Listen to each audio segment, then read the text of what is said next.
Good morning, good afternoon, good evening, everyone. Thank you so much for joining. We will begin our presentation soon. Let's just give a couple more minutes for others to join, and then we'll get started. Thank you so much for taking the time to join us today. Thank you to everyone for joining us today for our Freshers' Day. We are very excited to welcome you. To start off, I would like to hand over to Dr. Christine Osei, who will begin with the presentation. Then following the presentation, we will have a Q&A session. So if any questions do come to your mind, please feel free to write them in the Q&A section below at any time. And we hope you find the session very helpful and informative. And I will share the presentation on your behalf, Christine, so please let me know when to change. All right. Thank you so much for giving me the opportunity, at least to lead the first section of the presentation. I'd like to begin by thanking everyone for taking the time to join us today. We do not take it for granted. And I would like to say, to invite all participants to take a moment to center yourselves, because what lies ahead of us today for this presentation is not just an orientation. It's a full immersion into the nature of transformative academic culture at Unicaf. Hopefully, this presentation and our entire session today helps you to enjoy your experience as a student with us, and also helps you to navigate your way around easily. This is a very important landmark for your beginning of academic journey with Unicaf University. And we are going to be talking about different opportunities that you can leverage as a student to optimize your time here and also to have a very rich learning experience with us. So thank you so much for attending, and we will go straight ahead and start the presentation.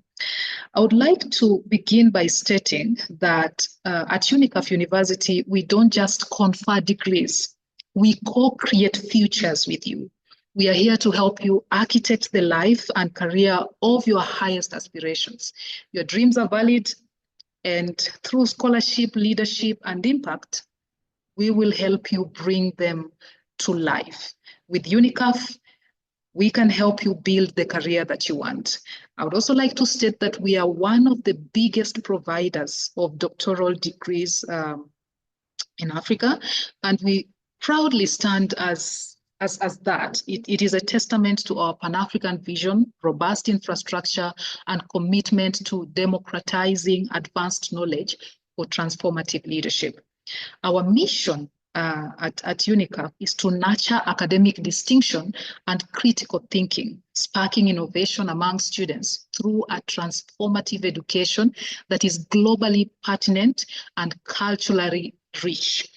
We envision a set of benchmark for accessible and flexible higher education, epitomizing innovation, inclusivity, and community engagement. If you will forget anything about what I have just said now, mark this: transformative. If education is not transformative enough, then there's no use for it, because education is not the end, it is the process to an end. And so we are hoping that your experience at Unicaf, your engagement at Unicaf, will help you to have that transformation from the inside out, to be able to actively and productively contribute to the development of your communities. Unicaf University has pledged to provide its students with academic programs that are relevant and significant to their country's social and economic development. And that is why we are saying it should be transformative enough for you to be able to drive decisions within your own communities, pursue innovative ideas that are life-changing within your communities, and through your research, probably transform or help people reimagine how they do things for the better. And so right from the onset, I just want to mention that you are the forerunners of the innovation that you hope to achieve in your community. And the role of Unicaf here is therefore to give you the support, the resources you need to be able to carry out that groundbreaking research that would help policymakers, action drivers within your communities to implement the change that you want to see. And so from the onset, I want to invite all of us to have a paradigm shift, because it's not about an academic paper, but it's about your active role in the community. We are passionate about transformation and about change, and we want to support you do that. And so our paradigm should shift from an academic paper to how can I actively and productively stage myself in my community as an instrument of change for the better. Most of the questions we receive at Unicaf is whether our project, our programs are accredited. And I would like to mention that we have an international accreditation.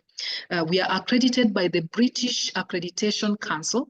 All Unicaf universities are recognized as independent higher education providers by the British Accreditation Council. So you have not made the wrong choice. You have made the right choice. You are in the right place. Our programs are recognized internationally. We have been trusted by the British Accreditation Council for quality. And the British Accreditation Council actually ensures that our accreditation sends a positive and clear message to students and partners that they are studying with a trusted and reliable provider who has met a series of globally recognized quality assurance standards. So there's no worry about this. It doesn't matter where you're taking the program from. Our programs are internationally accredited and recognized by this accrediting body. However, other than the international accreditation, our programs are also accredited within the countries within which they are offered. So for example, Unicaf University in Malawi is locally accredited by the National Council for Higher Education. And then Unicaf University in Zambia is also locally accredited by Higher Education Authority.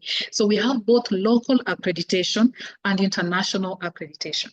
So do not worry about the quality of our programs, because for us to get accreditation, it means the program is rigorous enough and keeps up with the international competitiveness that is required of such programs.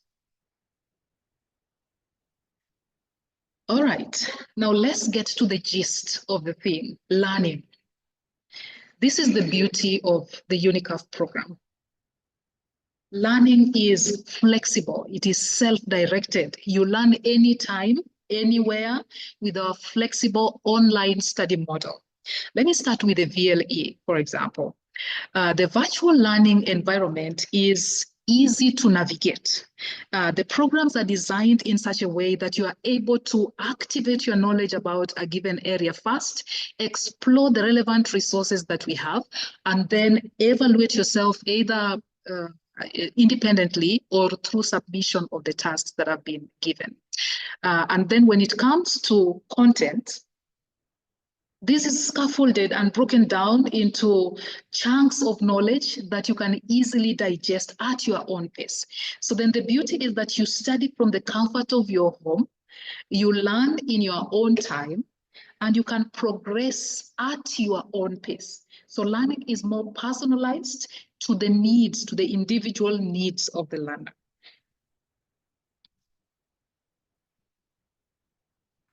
These are the programs that we offer, and we usually receive very many questions around what programs we have. So we have both the PhD programs and also the professional, the doctorate programs.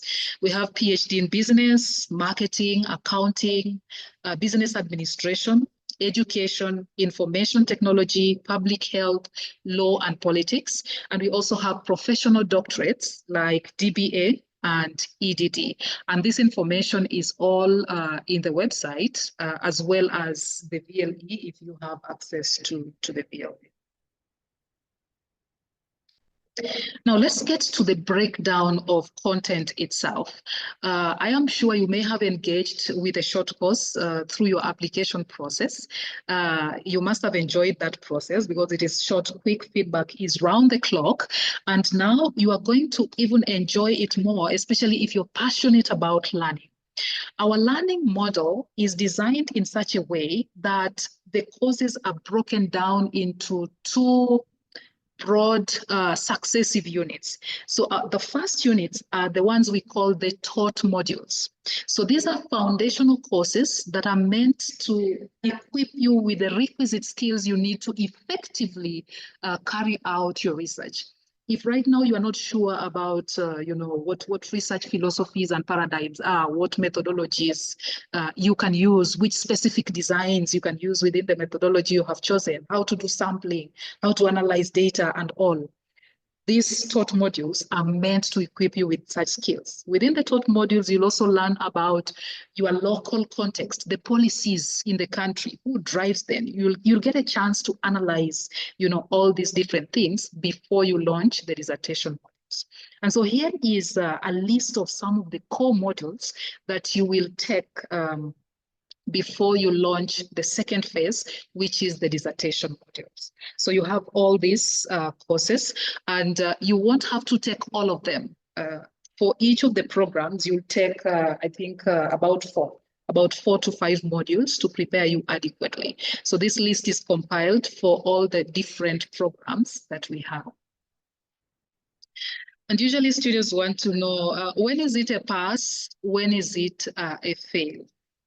So as demonstrated here, at this level, the taught module stage, your pass is 70%. But then when we get to the dissertation stage, then your pass is at 80%.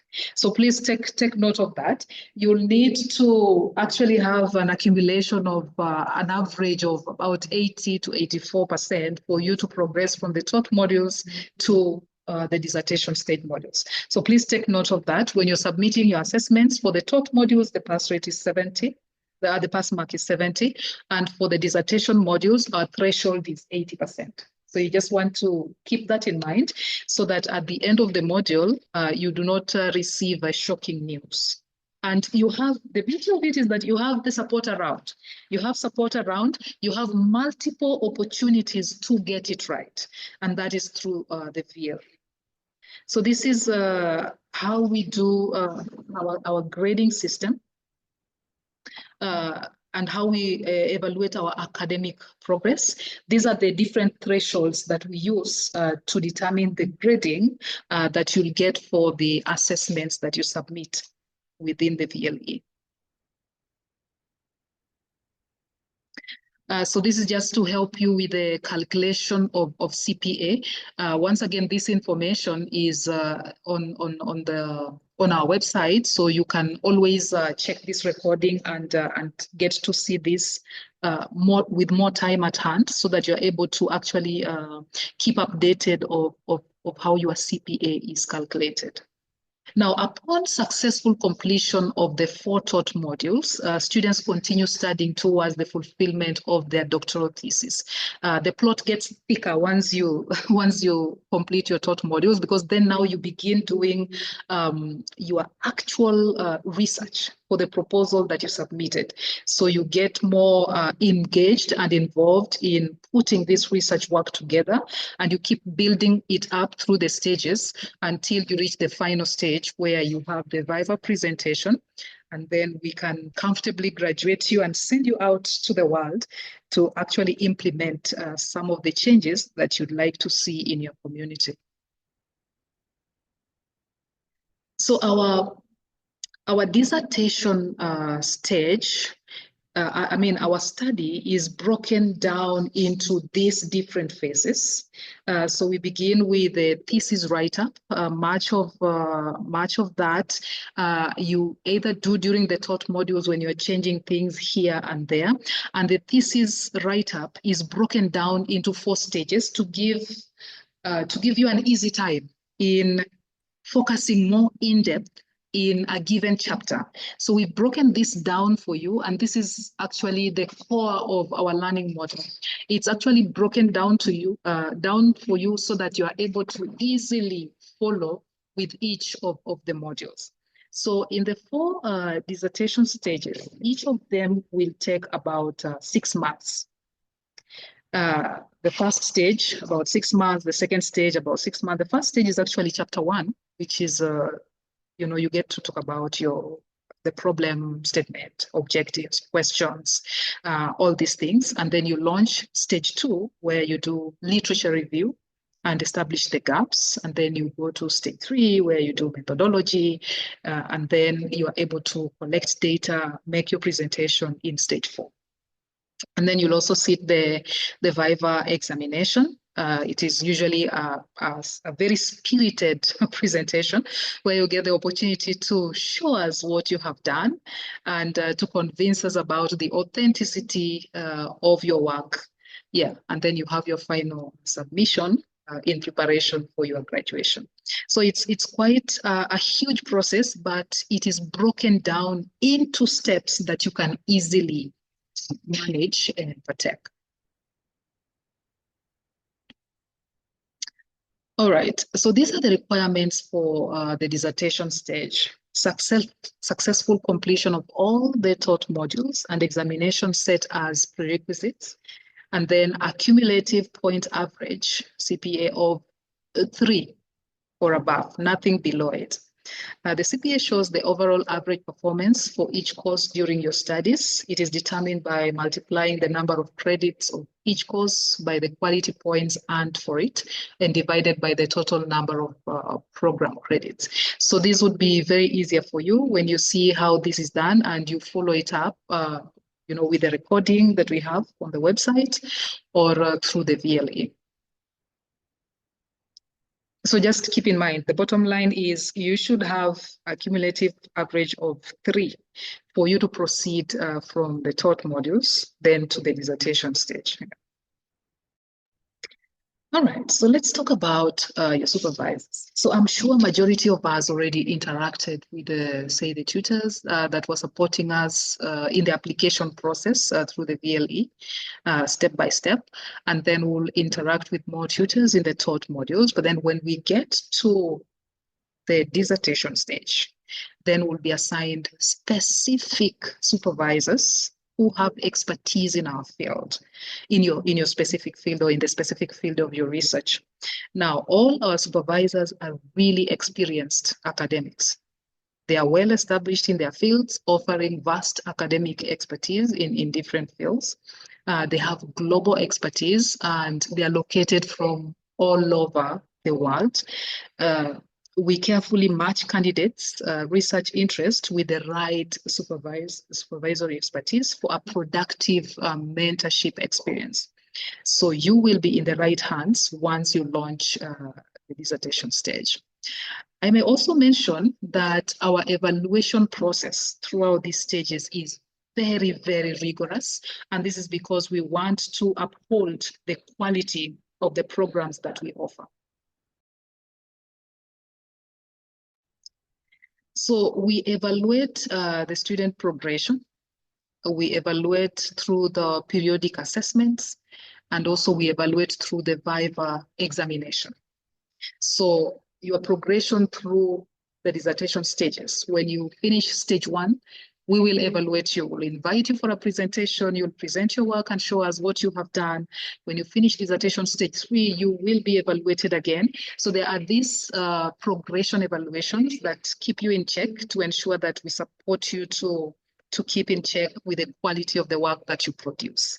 And then we also have these periodic assessments. And then the final one is the actual Viva, where you get the opportunity to share with a panel of examiners what you have done. So in short, what I have said is through the student progression, there are the taught elements, the 4 modules, and then we have the research elements, dissertation stages, where the student does a self-evaluation, supervisors also evaluate you, and then the School of Doctoral Studies evaluates you, and then the research degree committee also evaluates you through these different stages. So these evaluations are actually meant to support you to stay on track and to ensure that we don't wait, for the summative one for us to now say, go back to what you should have done in stage one. So for each of these stages, we actually try as much as possible to ensure this is done, to keep your progress checked, so that at the end of the day, your work becomes easy. Now, for the doctoral dissertation examination, it is usually conducted after successful completion of all taught courses, research and dissertation stages. So it's the final thing that you will do. And it is meant to ensure doctoral candidates have, one, written their doctoral thesis, and two, defended their thesis prior to the completion of their degree. So this is very important. All right, so you can always get more information about this on the VLE, and it is usually on the very last week of your final dissertation module. Now let's talk about your student experience with us. What's in it for you? What opportunities should you leverage?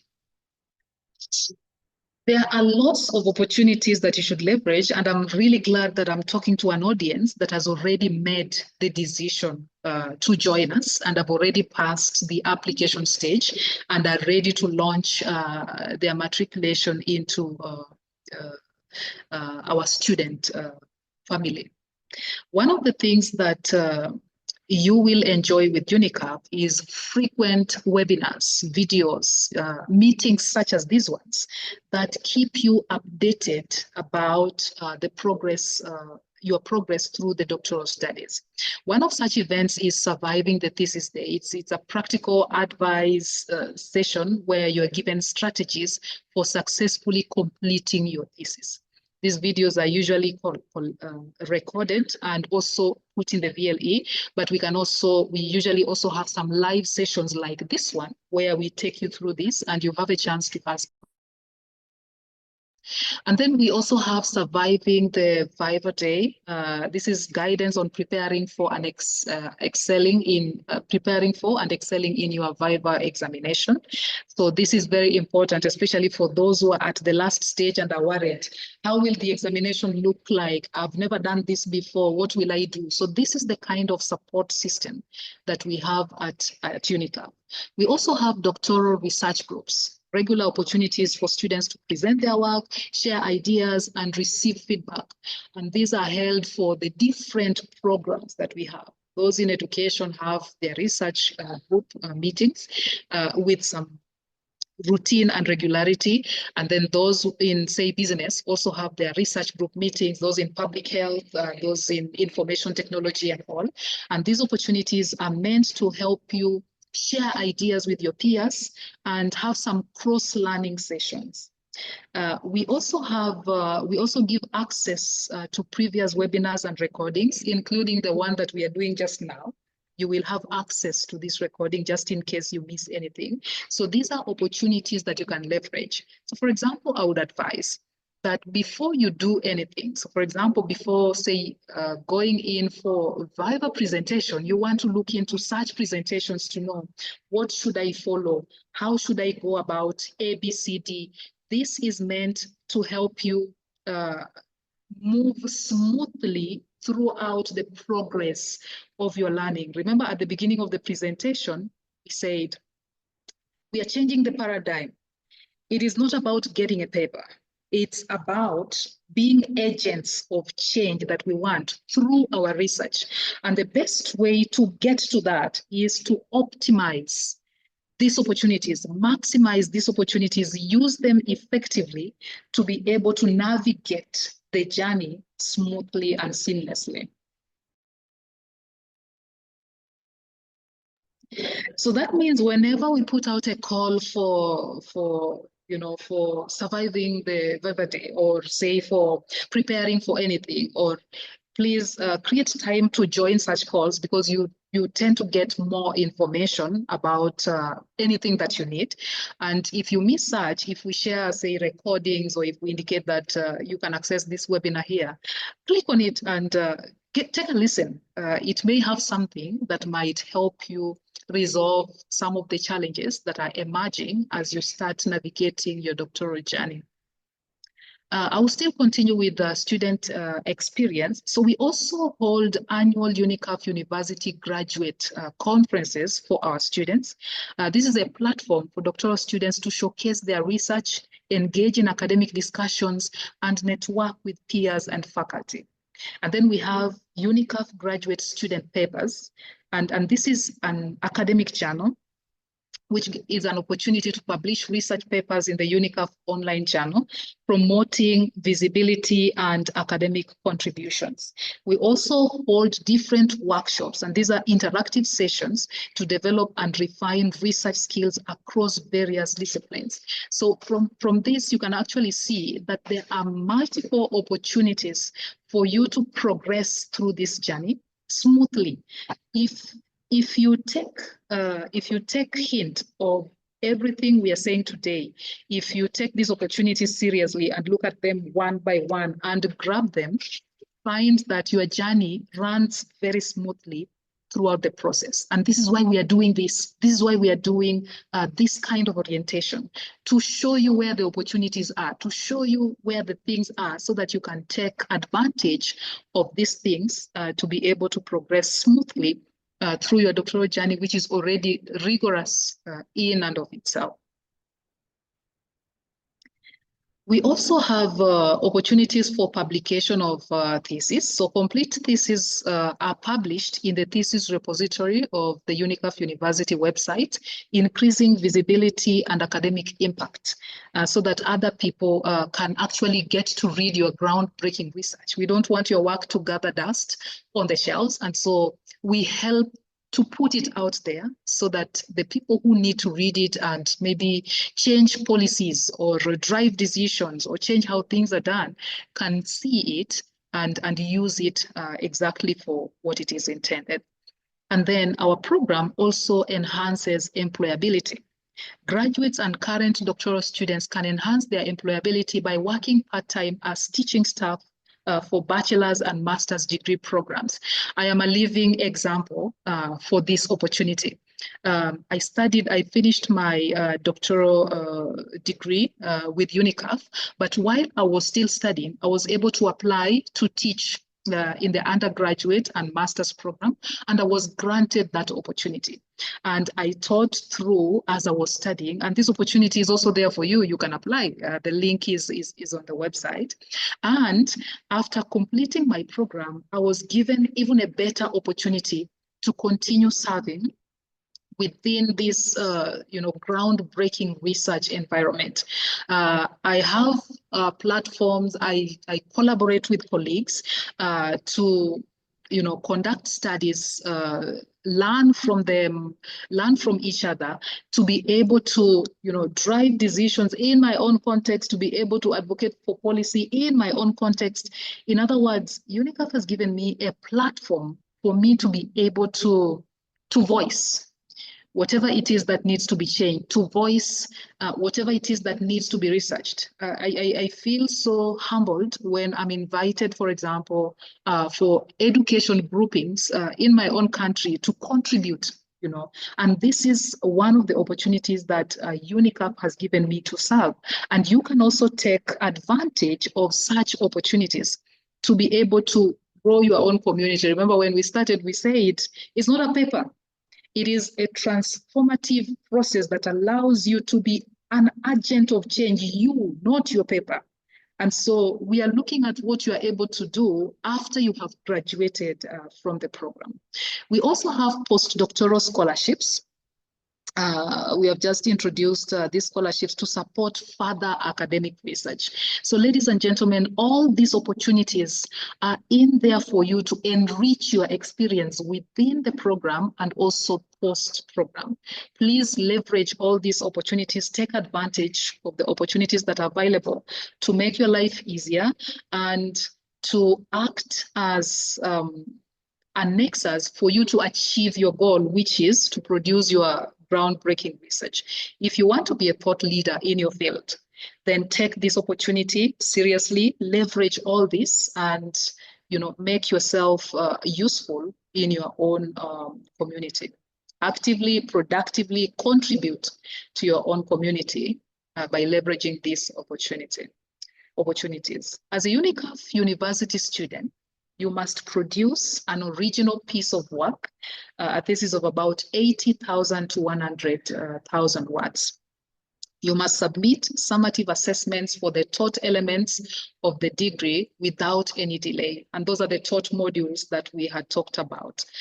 For late submissions, we usually don't accept them unless you formally request for an extension. And these are processes that you can see through your orientation course in the VLA. Do not commit plagiarism. The indicative threshold that is acceptable to us is 10%. Anything beyond this is not acceptable.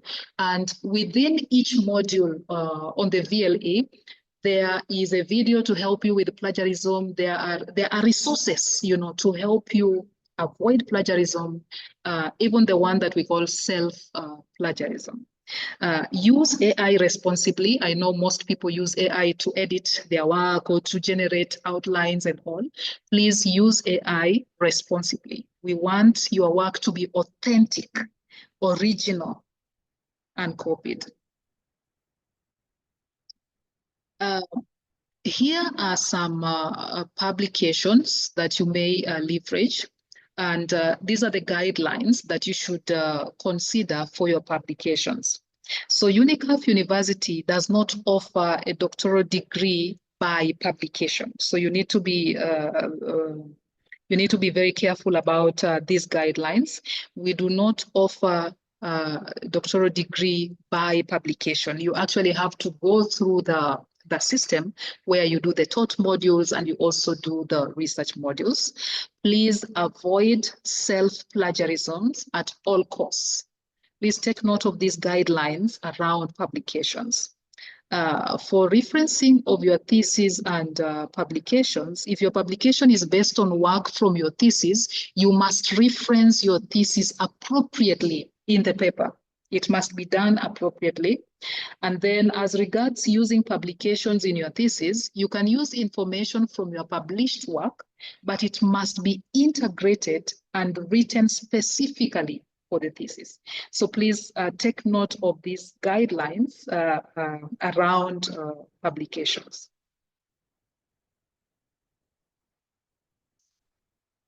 Here are some tips to sail you through the program.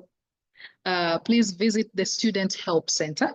The link is usually there in almost all the modules. Download Student Handbook from the Student Help Center. Check your CPA regularly. Remember what we said, you must attain at least a 3.0 CPA for you to progress from the taught modules to the dissertation stage. Check your Unisys for a detailed description of the modules and degree requirements, and ask questions and participate in the module forum. Read carefully the rules and regulations of the university. Please, you want to understand the rules and regulations of a given culture, a given organization, a given institution, so that you can progress smoothly without, the back and forth. Yeah. The beautiful thing about learning is that nobody can take it away from you. Thank you so much, ladies and gentlemen, for listening. And thank you for choosing to be a part of Unicaf University. You have made the right choice.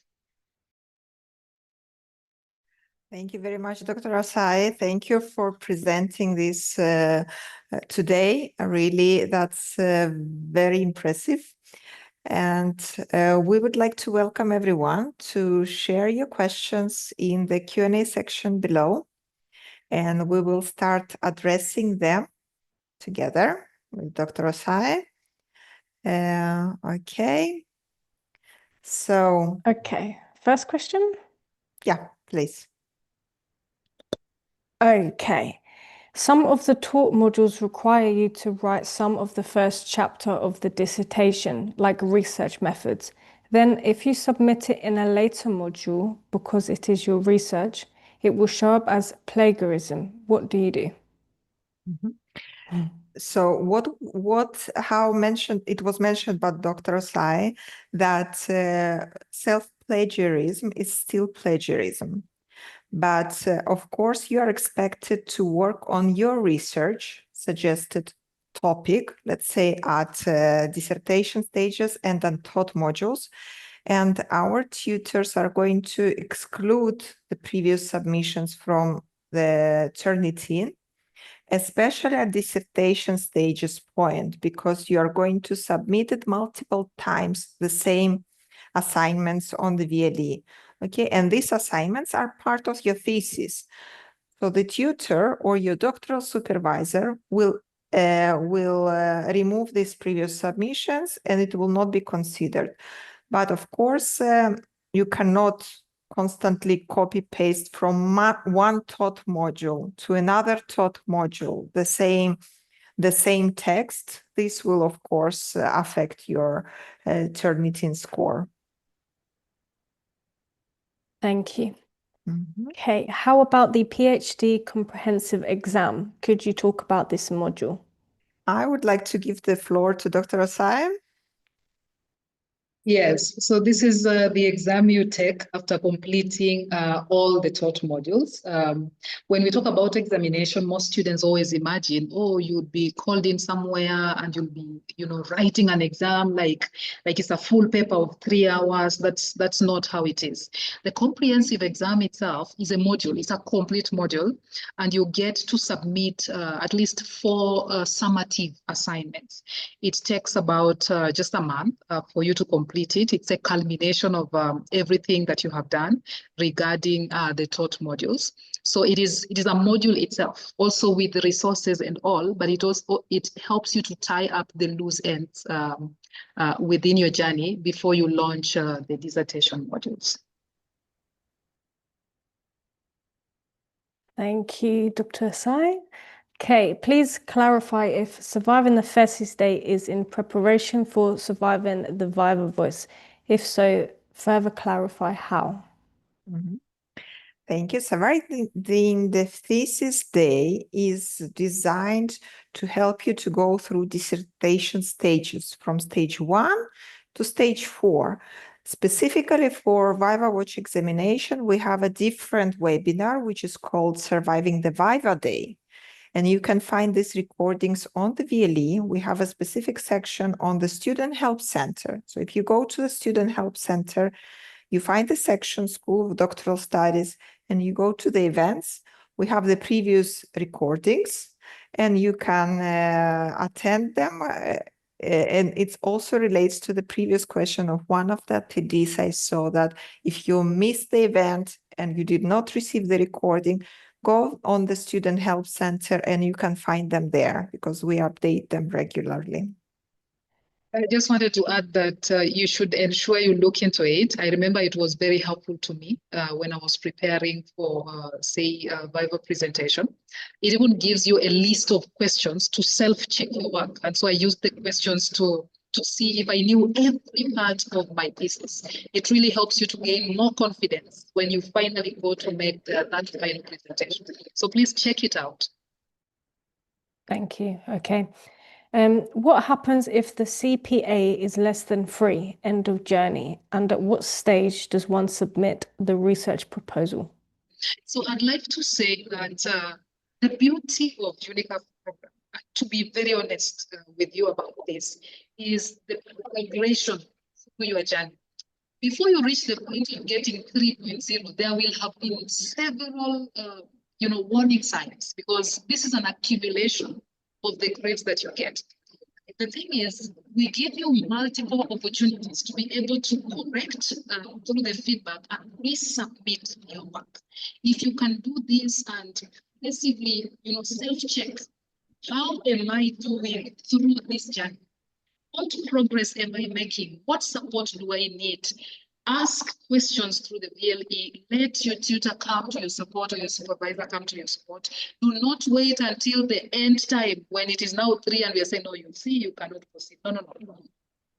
Take note of each progress that you're making and maximize, leverage the opportunities you're given for the multiple submissions for you to be able to get to the grade point that you need. That's what I would say. Rank attain accordingly, self-check your own progress. In other words, be proactive.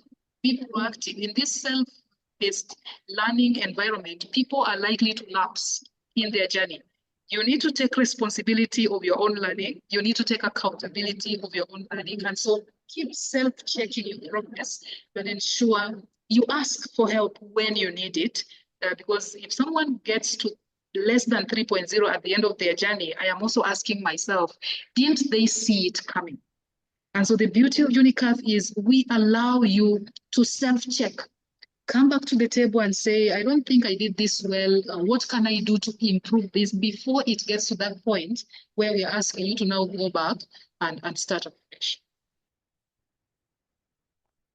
Thank you, Dr. Christine.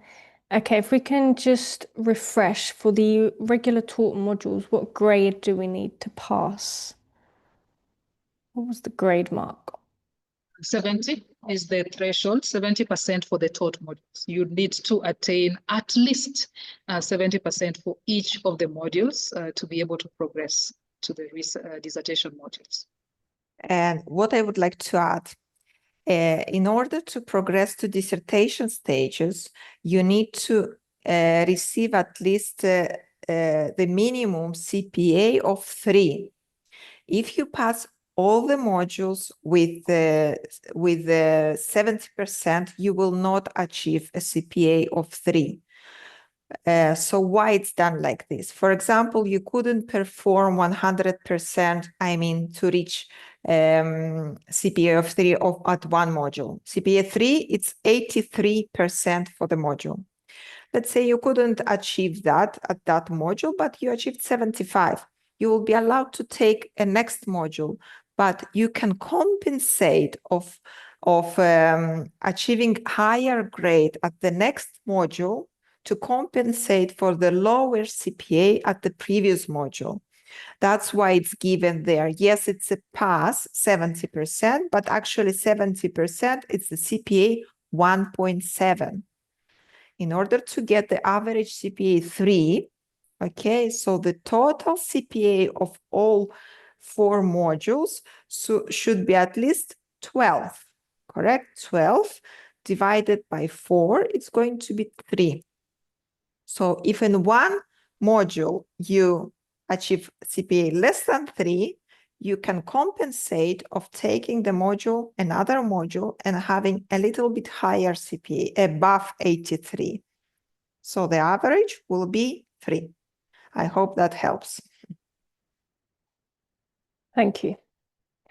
Okay, so this one here says, I am dissertation stage 1, but I didn't publish any articles and I have no idea where I should start.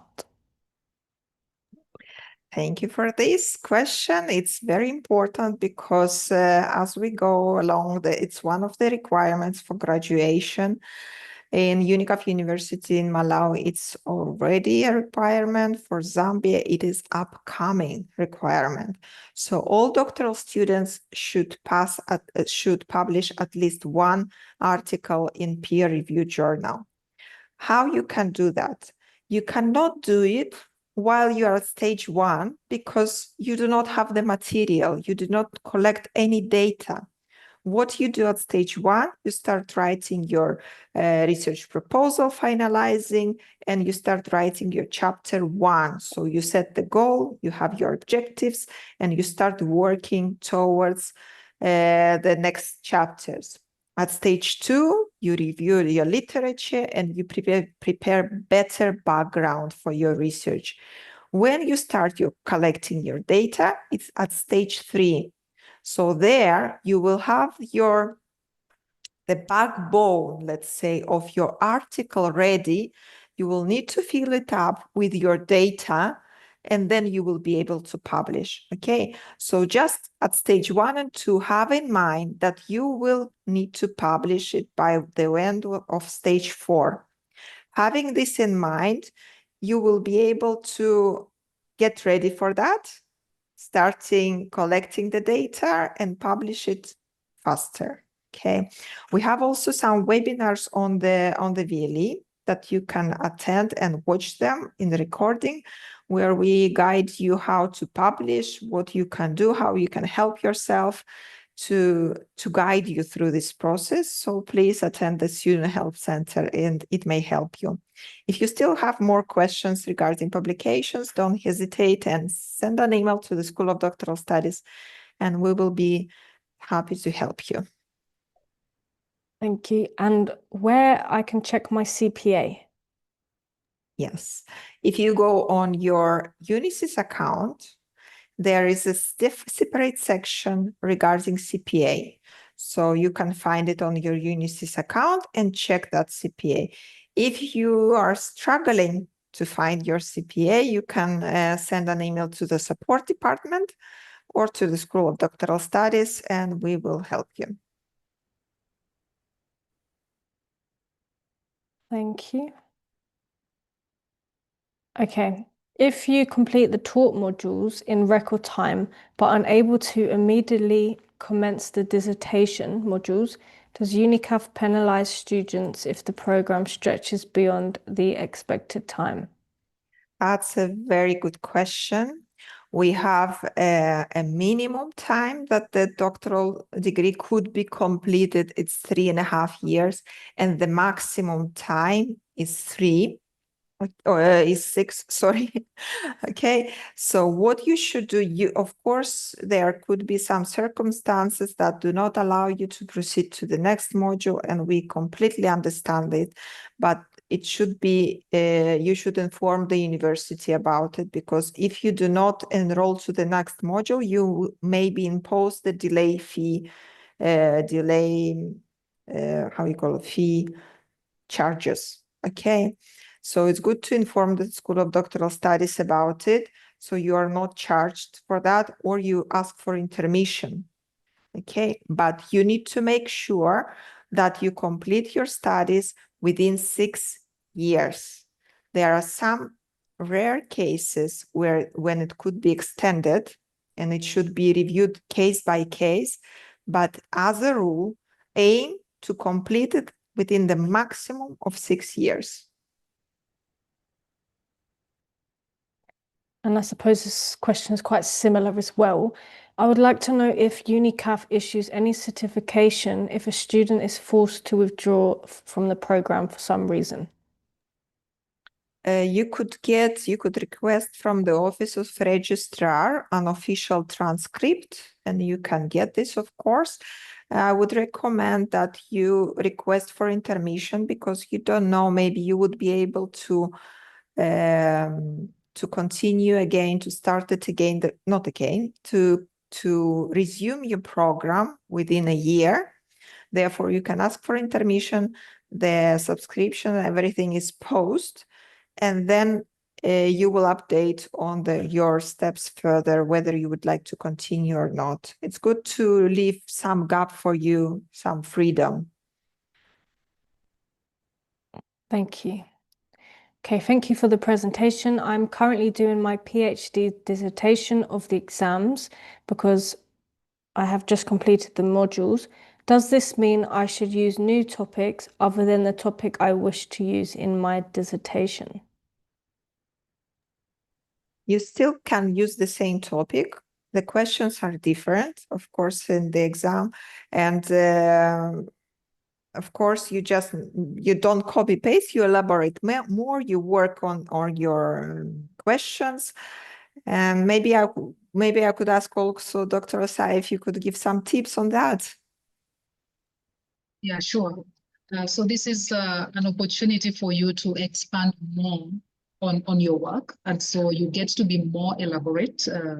You could still use your main topic, but remember what we said about self-plagiarism and all.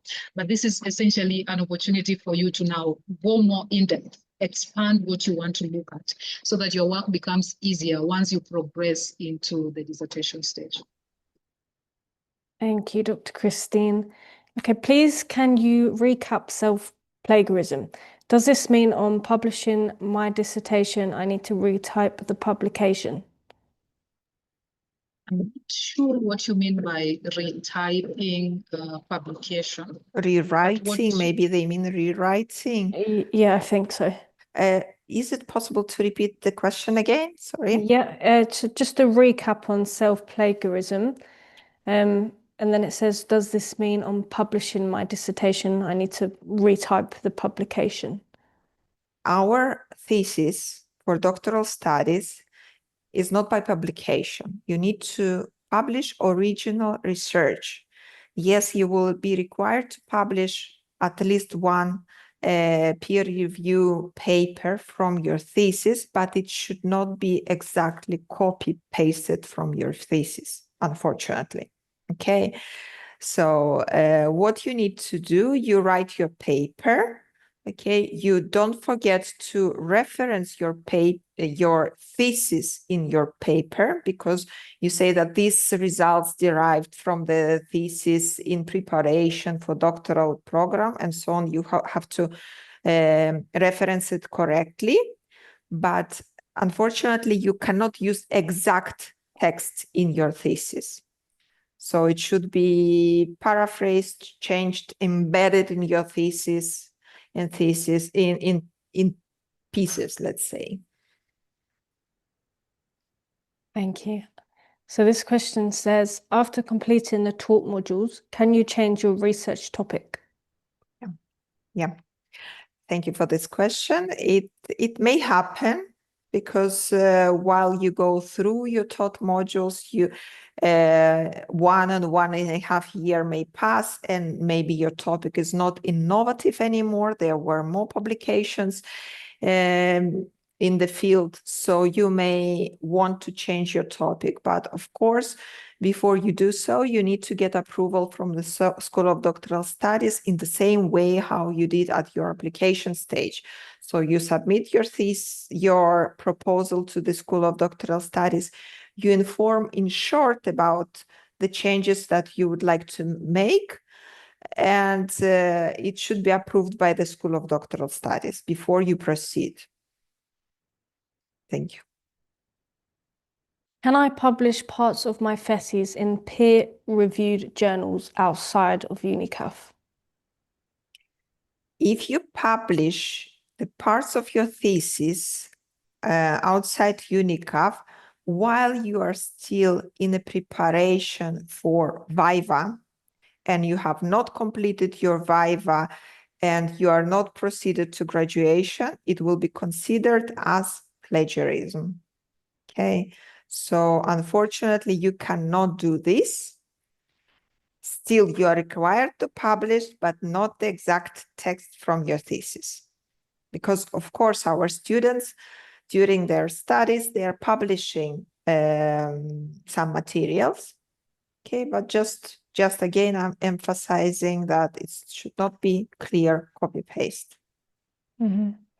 And is there any problem if the paper to be published is not related to the thesis content? Of course, it's not a problem. It just will not be considered as a requirement for graduation.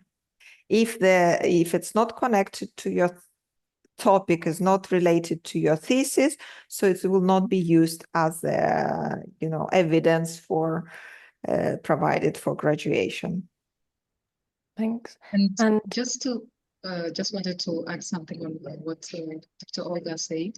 The essence of this whole thing is to establish you as an authority in your field. You are graduating with, say, Doctor of Philosophy. You are an authority in your field. It means you have researched, things surrounding your topic, related to your topic. You know different perspectives. You know what has been done. You know what still needs to be done. You are raising questions that challenge the status quo of what has been done. Like, by the time you graduate, you are a well-seasoned person.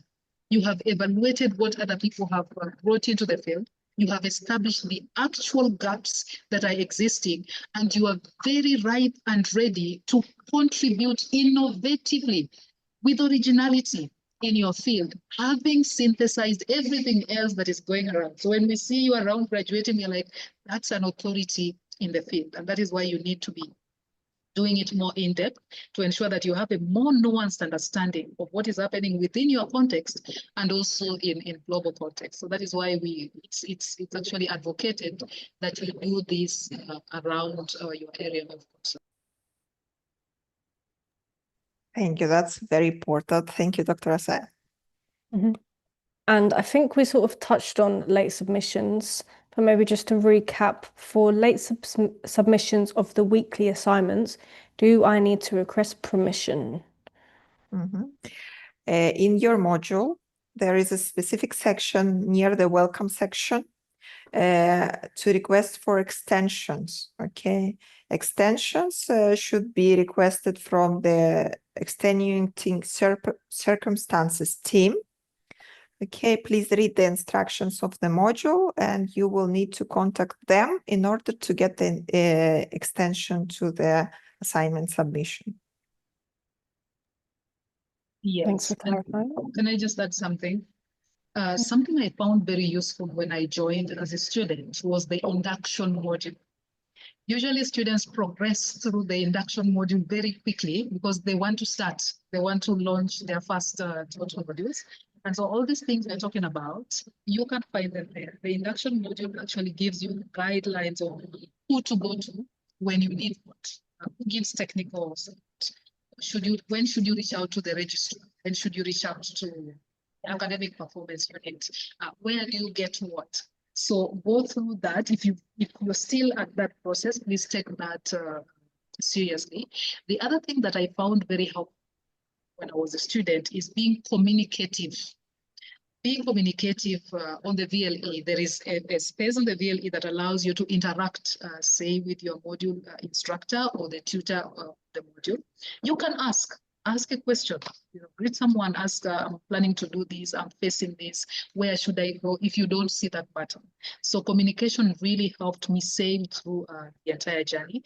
And it is how to survive a purely online asynchronous system. Be communicative through the VLE. Thank you, Dr. Christine.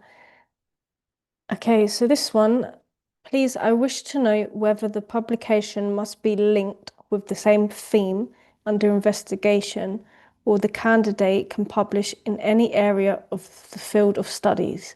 Please also clarify if publications prior to starting the program also count, or only those published within the program. If you need me to repeat the question, then tell me. That's very clear. So, and I think partially we responded to that question.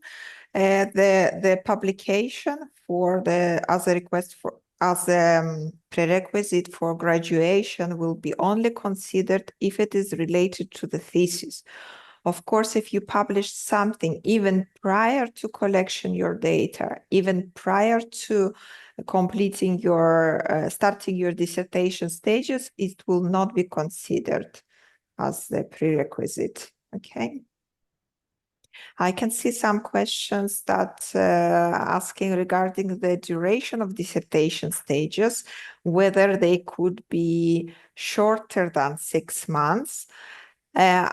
Based on our experience, some dissertation stages, the students manage to complete faster. For example, dissertation stage 2, where you don't collect data, you don't depend on others, you do it on yourself, you produce the literature review.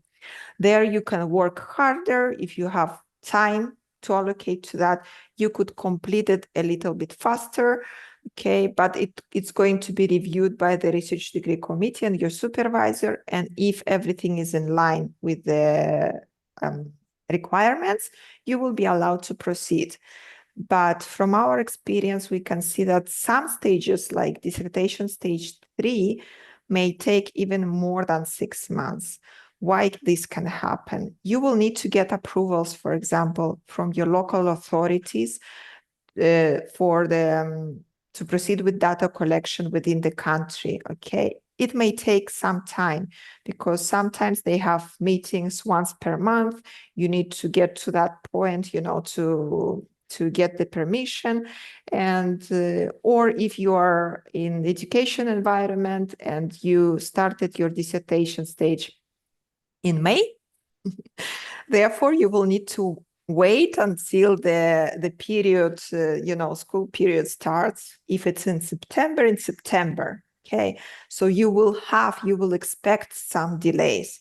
Therefore, it may change. What was your experience, Dr. Osaya? Okay, so we will wait for you to let us know what was your experience. Okay, if I move over quickly until Yeah. Christine's got her mic back.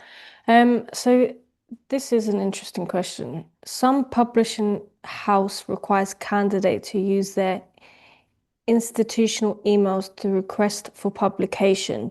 Does Unicaf provide official institutional emails to students? For example, their own Unicaf email. Unfortunately, for the time being, we do not provide the institutional emails as we have, maybe you can imagine, we have a quite large number of students. Therefore, it's not provided at the time being, at this point. Okay. Can I publish a paper based on my topic as a systematic review if I have the knowledge and skills? Yes, you can do this. Of course, if the journal accepts this, you're welcome. But be very careful with journals as well. You can find this information on the Student Help Center. There are also predatory journals that would offer you lower fees, very short review period, not a lot of comments and feedback. You could suspect them that something is wrong, and they are not accredited and they are not actual peer review journals. You should be careful. On the Student Help Center, you can see the links to specific databases that provide trustworthy or the journals that you can trust. So be careful, check for that, and then you may proceed with your journal so you don't waste your material. Dr. Osai, can we hear you? Let's try again. Hello, can you hear me? Oh, okay. All right. So what was your experience at dissertation stages? How fast was that for you? It didn't go as planned, especially for stage 3 and 4. Stages 1 and 2 went so well. My stages 3 and 4 were gravely affected by COVID-19. And so I found myself at a position where I needed to change the design of my study, the way instruments would be implemented. And through close communication with my supervisor, he was able to redirect me on how to do this, because in my country, there was total lockdown, like total lockdown. And yet technological divide is so wide. People do not have computers, internet penetration is very low. So there was no way I was even going to administer the surveys online. Initially, I had even planned to observe classes to collect this data, and schools were in lockdown. It was going up to 6 months now. We were on lockdown. I had to reach out to the supervisor and say, I do not want to delay my study anymore.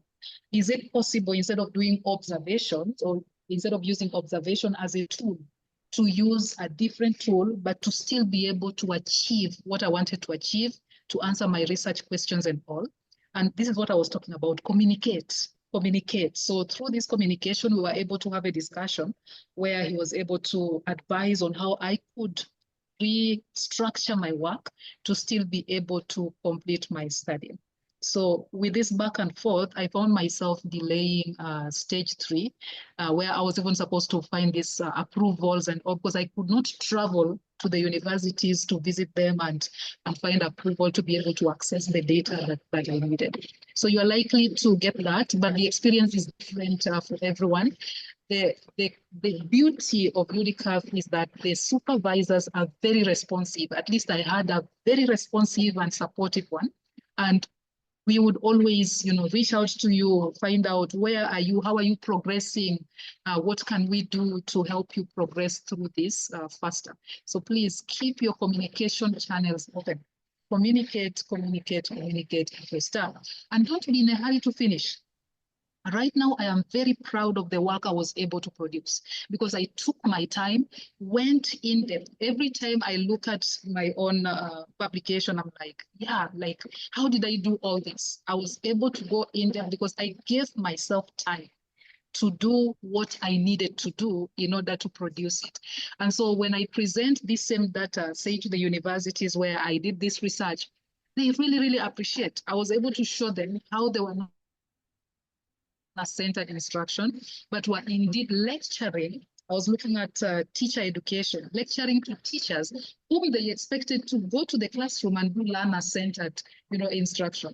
They were able to see through my research the discrepancy between what they teach at the university and what they expect the university teachers to implement in the classroom.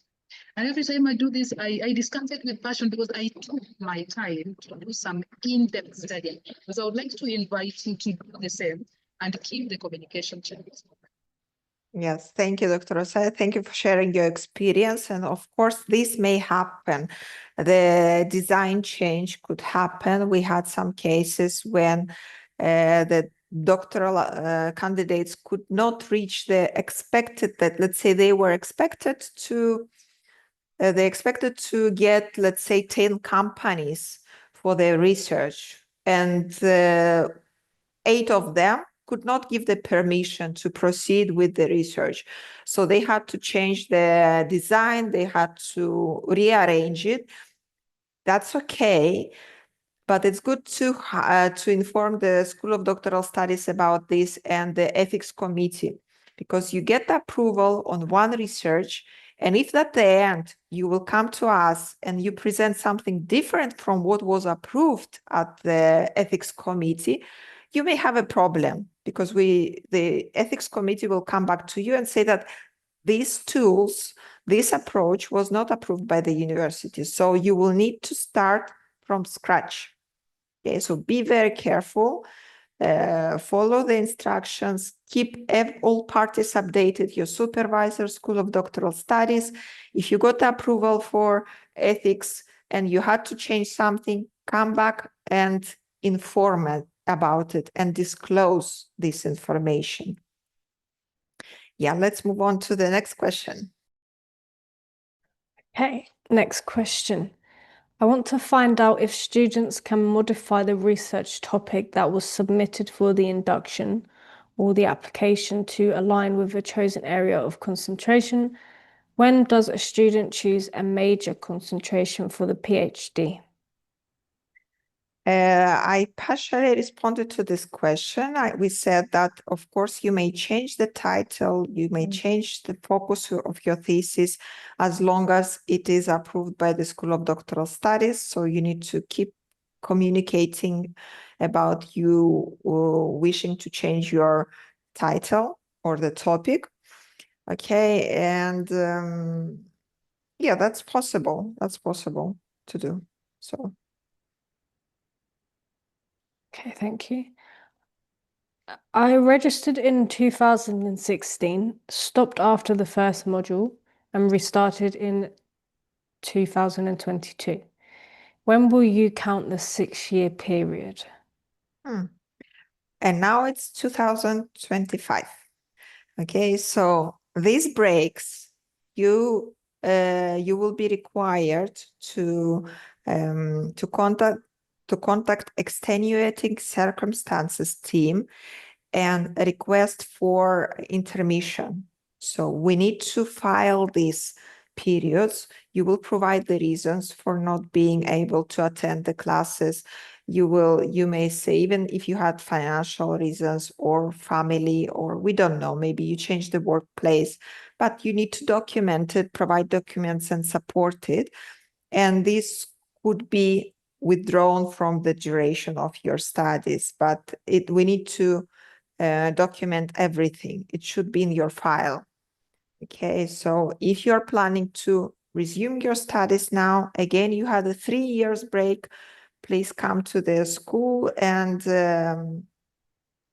try to, put everything in line. clear all the records, so we could you could move clearly, and you know that you can finish on time. Thank you. Okay, so this one says, I am a PhD in public health candidate from Zimbabwe. When are you likely to apply for accreditation with the Council for Higher Education for Unicaf degrees? So for each country, there are different regulations. As university, we do not apply to different countries for accreditation, okay? Our universities are accredited locally within Zambia and Malawi, and they are also internationally accredited with the British Accreditation Council. Once someone from another country graduates from Unicaf, they may take their documents and bring them to their authorities for confirmations. Okay, so this should be done within the country. You can imagine that we operate in 2 countries. We provide it to different countries in the world. We have students from anywhere you can imagine. Okay, so they will have to go to their locally in the countries and proceed with documentation. As many, Christine? I just wanted to add that this is a common practice in every country. So, for example, my first 2 degrees were done in a different country. So now I live in Rwanda. I wanted to find a job in Rwanda to take this Ministry of Education, so they could give me something we call equivalent. Yes, so this is what will happen. My doctoral degree is accredited in Zambia. And now, if I want to apply for a job in Rwanda right now, I would need to ask the ministry to give me an equivalence. So they would reach out to Unicaf University and get the original papers, my original papers from the registrar's office, and then would use this to give me the equivalence. It's a very smooth process, but every country does it. It's a normal thing. Yeah. Thank you, Christine. It's really useful to know this from first hand. Yeah, let's move on. How soon will one be given the chance for internal examination after submitting the final dissertation chapters? Internal examination, if we are talking about viva voce examination, I really highly recommend that you check the webinar about surviving the Viva Day, okay, where we talk in more details about what will happen at that stage. But we should inform you that we are trying to support our doctoral students, and what we do, we provide a mock examination. What will happen? Prior to proceeding to the actual Viva, we will have this mock examination with the faculty members. They will play the role of examiners. You will be grilled during that pre-Viva examination. We will maybe some students have hard time, but they really appreciate that, because it's better to face this at pre-Viva and you know that you don't fail, you just you have the time to improve, you get this feedback, you can improve your thesis and prepare yourself. And also it's very important to pass through this process so you are not facing it for the first time at actual Viva examination.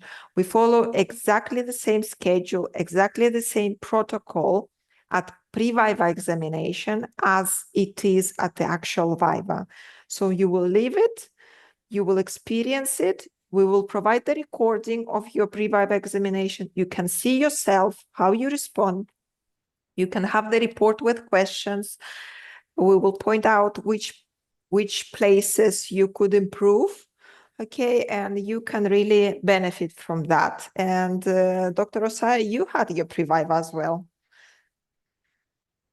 Yes, indeed. What is the question? Yes, just about experience about pre-Viva. Okay. Let me give it to you in black and white. Yes. So what actually helped me sail through the private pre-Viva process was surviving.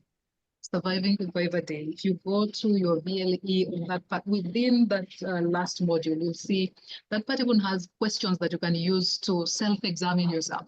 So I was asking myself questions and responding and, doing a video like this and looking at my body language and evaluating my level of confidence and all. But the grilling in there is real. When I was done with my mock presentation, I was telling my colleagues, I have witnessed a near-death situation. When people say it's near death, but the beauty of this is that what you go through during the pre-viva helps you to be more confident. There's nothing you're going to be asked in the final viva that you were not asked in the pre-viva stage. And so what Unicaf does is when you're doing this mock presentation, what we call the pre-viva, we collect faculty members and bring them to the table. And they grill you to the very core. And this helps you to now put up a very good presentation when you actually go to the final. When I went to the final viva presentation, there was nothing. I was anxious. I was anticipating much, but it was not as gruesome as it was during the mock presentation. The other thing I want to mention is there's nothing to be afraid of. Prepare adequately for the mock presentation. And the actual aim of the mock presentation is to prepare you for the viva presentation. So what I've seen mostly with our students is once someone puts into effect some of the feedback comments that you've been given, when you get to that final stage, it's like you've seen it all, you've done it all, so there's nothing really, really new. It boosts your confidence. So this is, the mock presentation part is usually a very sad part for most of the students because like you leave the room sweating.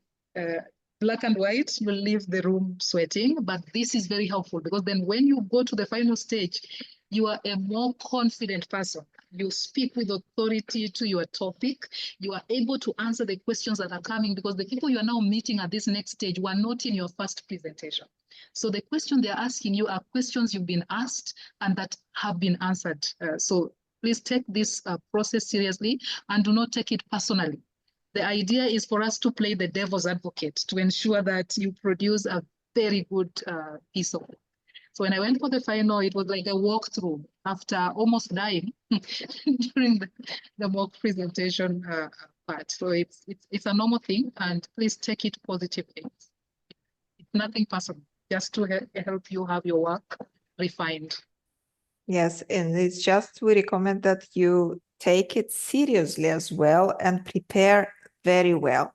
So it's like prepare like you go for Viva, and it will help you as well. Okay. I can see some clarification question that when does a student choose a major concentration in PhD studies?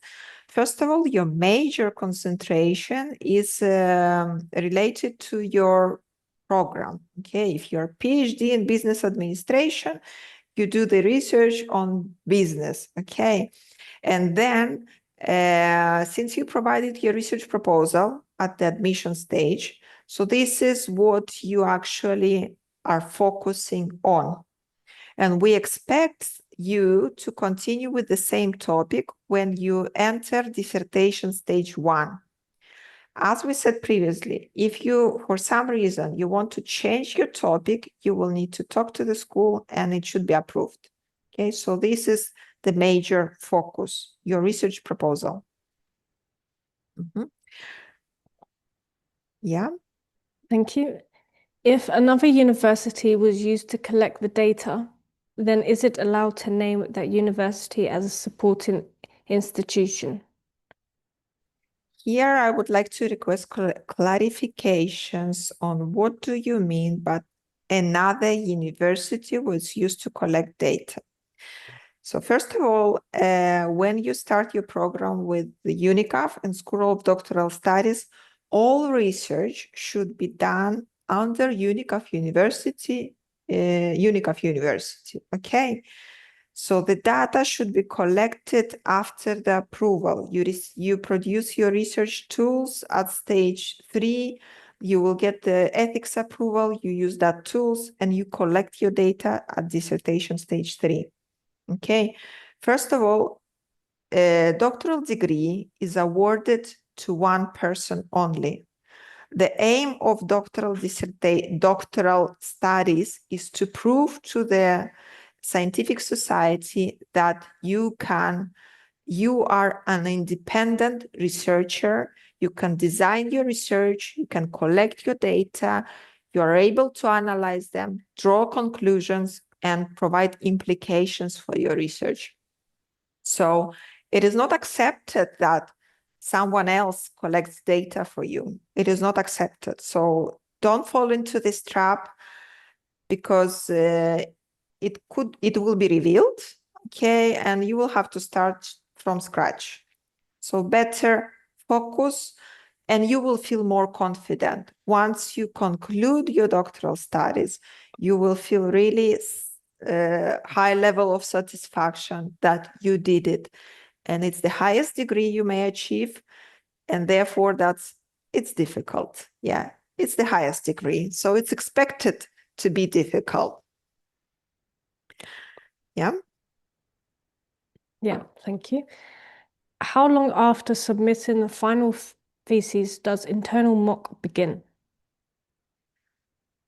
You submit your final thesis at a doctoral dissertation examination stage. It's 995. Okay, it is reviewed by your supervisor. Most probably you will need corrections, because stage one, chapter 1, 2, 3 were submitted before, and you will need to combine them all together, and you need to merge them all together to make sure that you have this flow of information, all this sense. You will need some time. We will review your raw data, what you have collected, your interview recordings, your tables with the online questionnaires, your transcripts, everything. You will need to provide all this raw data at examination stage. If we do not receive it, it means that you will not be allowed to proceed to viva examination. Okay, so make sure you take care about your raw data, save them in multiple places, keep them safe, okay? And at any time, the university or the examiners or your supervisor may request these data in order to check for the reliability and authenticities of your data. You need to be able to provide it fast. So take care of it. Then during the dissertation examination stage, we will check your thesis. We make sure that the Turnitin is below 10%. You produce your presentation, PowerPoint presentation for your viva. We review it. And then we arrange the date for pre-viva examination. This is what we were discussing before. Depending on the results of your pre-viva examination, you may be required to repeat pre-viva examination if it's not satisfactory, or if it needs major corrections. If it doesn't need major correction, definitely you will need minor corrections. You will need some time to adjust it. And then we will arrange viva examination. We will need to give at least 1 month to the examiners to review your thesis. So here you may calculate, okay?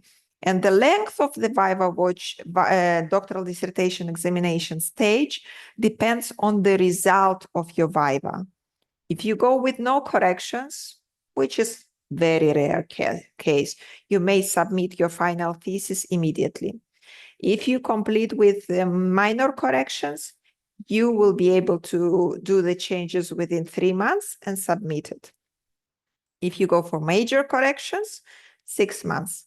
Referral, it's 1 year. And there is also fail examination. Okay, so everything depends on the results and your progress and how good the previous chapters were and how good they could be merged together.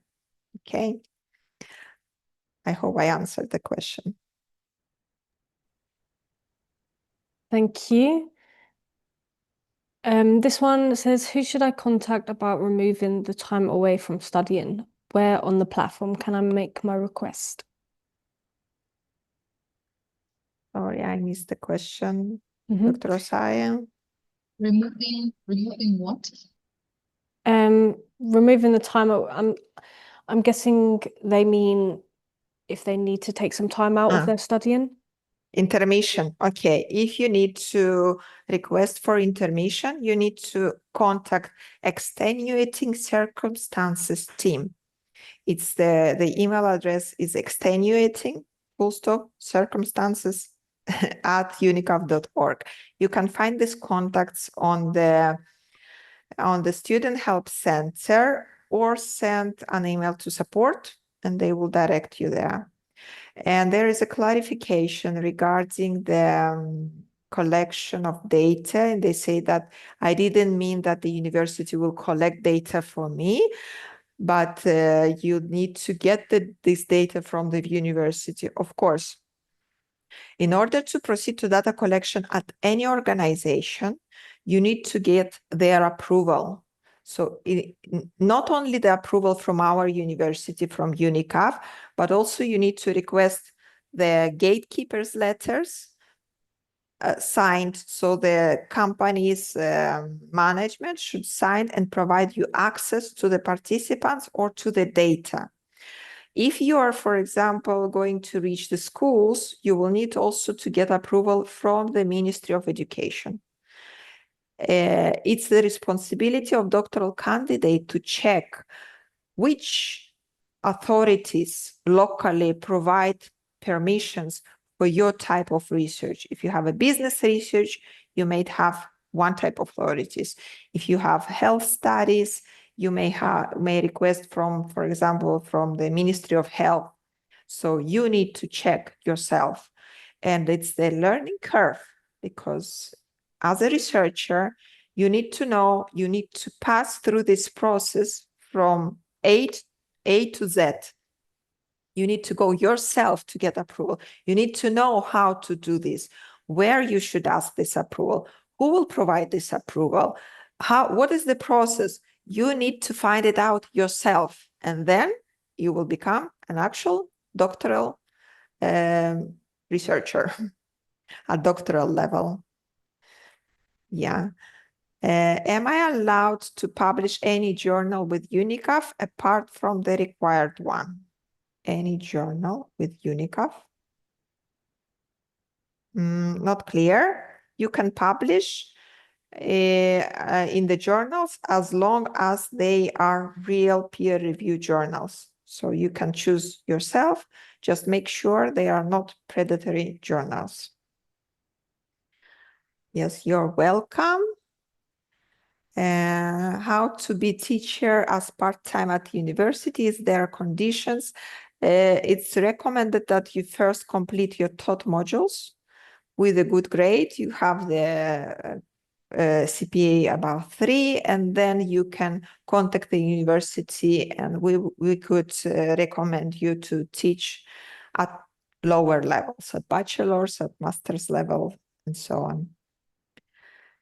Can I publish a systematic review related to thesis after literature review? This I think I answered this question. Yes, you can do this, and just find the right journal. If a doctoral student has health issues but is still able to complete the program within 6 years, what happens? Maybe there is a mistake. If you are able to complete within 6 years, that's fine. If you need to take some breaks due to some health issues, again, you reach the university, you tell them, I need to take a break. Even if you don't know for how long, you request, for example, for 2 months, they will provide it for 2 months. You need 4 months, you provide evidence for 4 months. Why it's important? Because if you don't take modules at regular pace, this is what will happen, that you will have these delay fees imposed to you. So in case you are at intermission, this will stop, these charges will stop for that period that you requested from the university. So it's good to keep communication with the university. Okay. If an educational institution is used for a sample, do they have to be included in the publication as a supporting institution? If they are the subject of the research, they are the subjects, they are not supporting. Actually, if they are supporting institution, there is going to be a conflict of interest. The readers may think that the results were skewed. Okay. And since Dr. Osei, you had some experience with educational institution, would you like to share? Yeah, actually, from the word go, the university made it very clear that I could not collect data from the institution where I worked or from my direct reports. So at that time, I was actually teaching at a university, and I wanted to carry out this study within this institution. So one of the things I had to do is find another or other institutions to replace this. The second thing is there are 4 different universities that I used as participants in my study. They remained as participants. They were not support. They were participating in my study. So that is what is actually acceptable.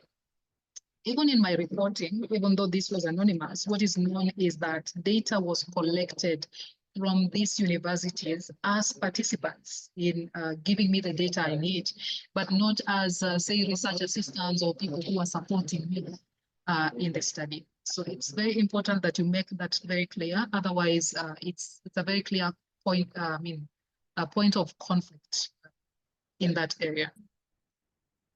Thank you, Dr. Christine. Okay, next question. The submission platform is usually closed after a submission has been made. However, if required to resubmit based on supervisor's feedback, who do you contact to get the system reopened for a second or third submission? If we are talking about dissertation stages, when you're working one-to-one with your supervisor, you should ask your supervisor to reopen submission. And this is the practice that is allowed at dissertation stages. You can submit multiple times. Okay, if these are the taught modules, you should contact your tutor, but I think there are very limited number of attempts, actually 1 attempt that you can have in order to submit your assignments. So it's different for taught modules and different for dissertation stages. In all cases, you need to contact the tutor. Thank you, Olga. Next question. I have completed my comprehensive exam, but my grade has not been updated, so I can register for the dissertation, which affects my timeline. Everything it's the same for all students at taught modules.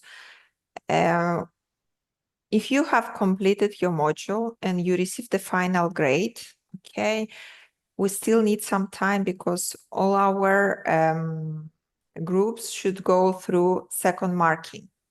So there is an independent reviewer who reviews the marks of the students and provides feedback as well. That's why you may expect some delays. You cannot complete the module today and enroll tomorrow. We need some time to finalize the grade, confirm them with the second marking, and then they will be reviewed. And this is a good question. How long does it take to be given feedback for assignments? For doctoral modules, tutors have up to 10 days to provide feedback. So please be patient, give them some time because most of the assignments for doctoral students are quite long. They need some time to review them and produce feedback. If requesting information from other government agencies, how would I approach this process? And is there a Unicaf tool that I could use to get their approval to conduct my research? Okay. once you are approved, your forms are approved and the tools are approved by the ethics committee, Unicaf ethics committee, you may request the introduction letter from the office of registrar.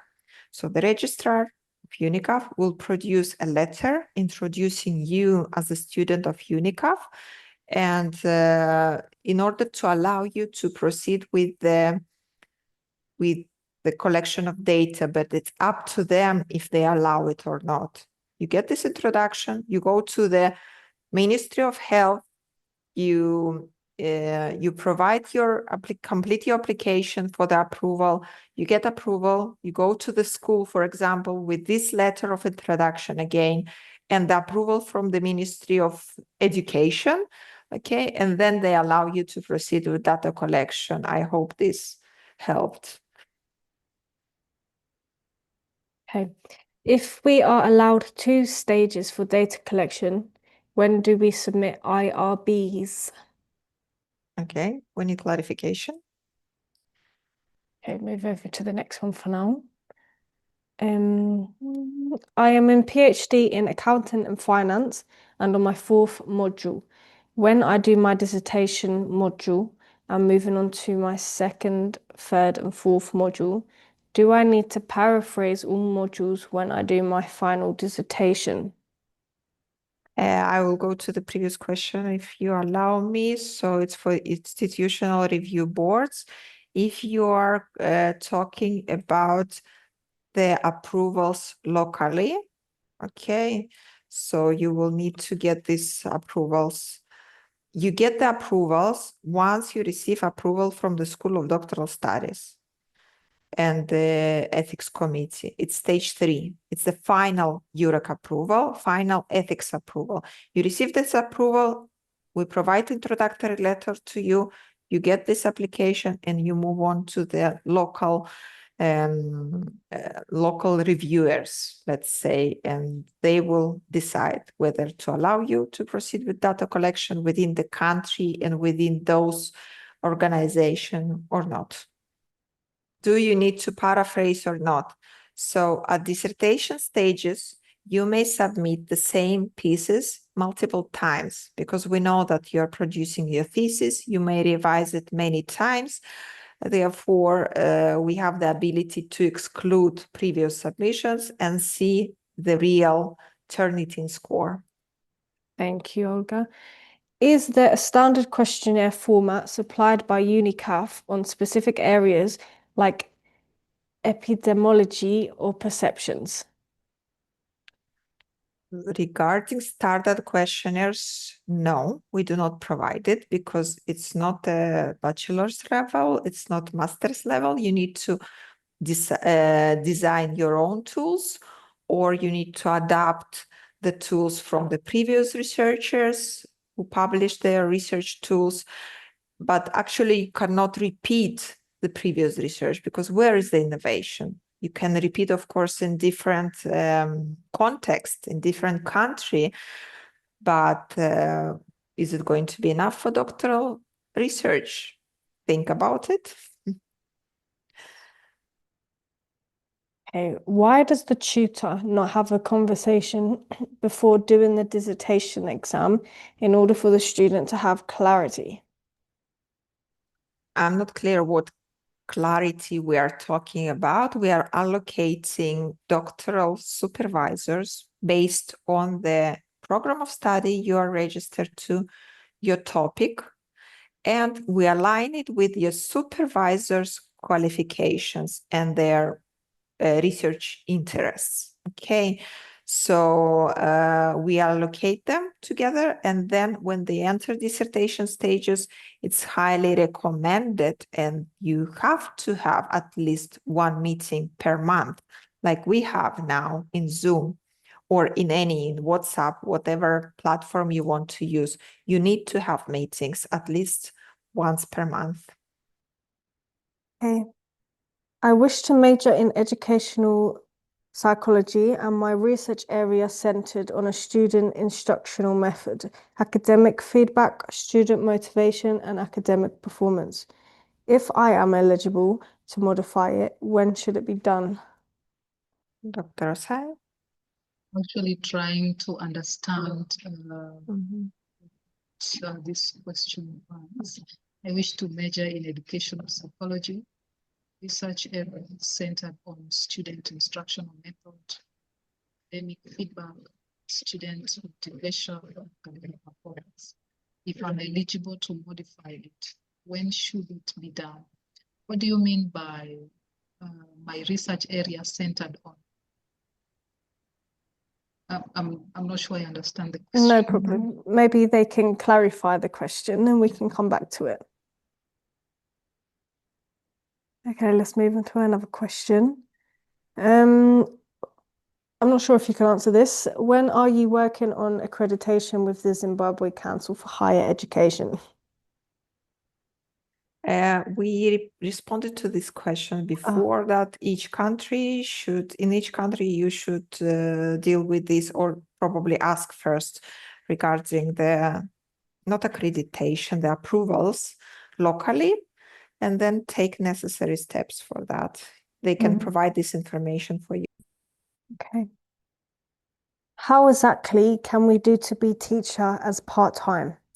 If we change career path, can we teach in another specialties different to our doctoral subject or focus? Part-time. What do you mean by part-time? Are you talking about teaching with Unicaf as part-time? Of course, if you are approved for teaching at Unicaf, you will be allocated only the modules that are within your specialization, area of specialization. You cannot do if you completed master's in education and your registered PhD in education, we will not give you modules on business. So, of course, all the tutors should be approved for specific modules. Another question here about accreditations. You said about accreditations in Malawi, but what about Cyprus? How does that work? It works like in all other countries, what we were talking about before. Okay, so it should be checked with the local authorities and proceed with this. Once you complete, if there was nothing done with previous students, you can proceed yourself and contact the local authorities. Okay, navigation of ProQuest is a challenging. How do I go about it? Dr. Osai? I wish there was a video that shows you how to navigate through that. Probably we can come up with one. But I found it very, which is the word, like self-directed. Just once you get into the space, I think that is the library space you're talking about. You simply click on what you want to access. Once you've logged in and you have the permission to access through the module, you can click on the books, on the journals. You can also search by the title that you want. For example, with the title of your research or the key terms that are related, and you see what comes up from your search. But it should be pretty obvious. Once you log in, you have options to look into the journals, the books, or the other types of publications. And I usually went in there with the keywords of what I was looking for. I could see a long list of all the related articles or things I could look into. Yeah. Thank you, Dr. Christine. How do you get approval from Unicaf to teach? You should contact the School of Doctoral Studies and you can ask us and we will connect you to the relevant department because we need to see whether you are eligible to teach and then we will connect you to the relevant department. At what stage are students given supervisors? You want me to answer that? The dissertation stage, when you launch the dissertation stage, then you need to work very closely with your supervisor. Stage 1, chapter 1, stage 2, literature review, chapter 2. So through all those stages, you'll be working with a specific assigned supervisor. Thank you. Okay, I think maybe we have some time for just a couple more questions. and then we should wrap up. So this one here says, where in our doctoral studies process does candidates get an opportunity to facilitate undergraduate students in their studies? And is that at all applicable to us? Yes, so this was addressed before, and we said that Oh. you need to contact the school. It's preferable that you complete your taught modules and then you proceed with the request. Okay, so contact the school for that. Mm-hmm. Maybe we should suggest any questions about fees or any financial questions. Yeah, regarding the fees, we would recommend that you contact the finance department. So finance@unicaf.org.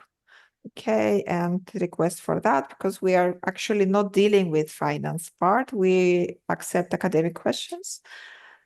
Okay, so what happens during the first research dissertation module, and when is your supervisor chosen? So before you proceed to the first dissertation stage, we allocate a supervisor, or within the first 1 or 2 weeks of the first dissertation stages.